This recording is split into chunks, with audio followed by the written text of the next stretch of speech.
Commission on Elections miawhag sa katawhan nga mopahimo sa mga holidays aron makaparehistro ang voters registration hangtod na lang sa hinapos sa buwan sa Setyembre. Ang report ni Nico Sereno.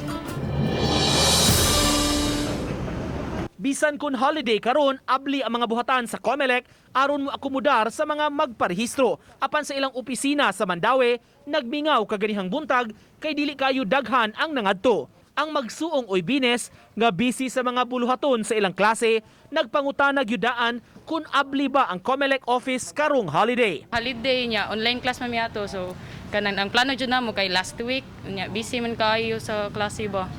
Nya karon na lang nya, may gani kay open sila holiday karon para maka-vote sa sunod pod nga eleksyon.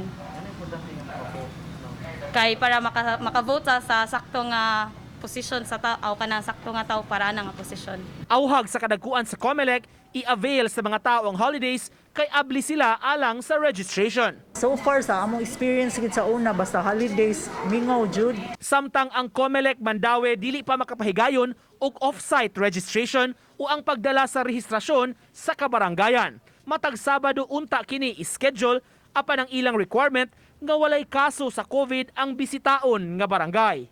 Wala lang sa kay kuan man na pa may mga kaso gud sa mga barangays. Sa Mandaue City, bukas ang Comelec office matag Lunes hangtod Biyernes sa mga magparehistro.